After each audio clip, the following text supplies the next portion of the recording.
కననై ఉన్న ఆ స్త్రీ కనగానే, అనగా ఆ స్త్రీ అనగా ఇందాక మనము చూసిన గర్భవతి అయిన ఆ స్త్రీ అనగా ఇశ్రాయేలీయులలో నుండి కననై ఉన్న ఆ స్త్రీ కనగానే, అనగా కన్యక గర్భవతి అయి కుమారుని కనగానే ఆమె శిశువును మింగివేయవలనని ఆ ఘట సర్పము ఆ స్త్రీ ఎదుట నిలుచుండెను.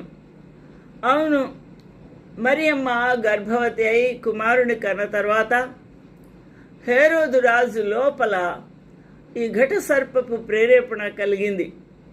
అందువలన 2 సంవత్సరముల లోపు ఉన్న మగబిడ్డలనందరినీ కూడా హతము చేయమని వాడు ఆజ్ఞ జారీ చేసి ఉన్నాడు. ఆ మగ శిశువును మింగివేయవలనని, అనగా హతము చేయవలనని ఆ ఘట సర్పము స్త్రీ ఎదుట నిలుచుండెను. అయితే సమస్త జనములను ఇనపదండముతో ఏలనై ఉన్న మగ శిశువును ఆమె కనగా ఆమె శిశువు దేవుని యొద్దకును ఆయన సింహాసనమునొద్దకును కొనిపోబడెను.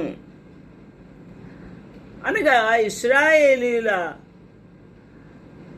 ఆ యొక్క స్త్రీ కుమారుని కని యేసుక్రీస్తు ప్రభు తన ప్రశస్తమైన రక్తమును శిలువపై ఒలకబోసి మరణించి 3.5 దినముల తర్వాత ఆ ప్రభు పునరుత్థానుడై తిరిగి లేచి ఉన్నాడు.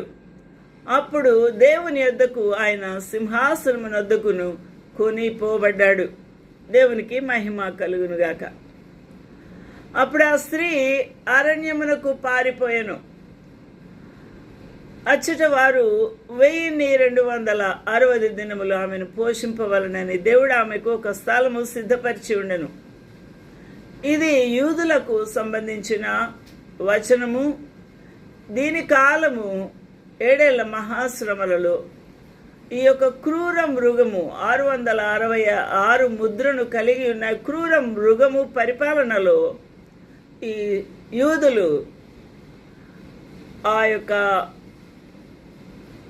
666 ముద్రగల వారిని పూజించకపోయినా, వాడి యొక్క ప్రతిమకు సాగిలపడకపోయినా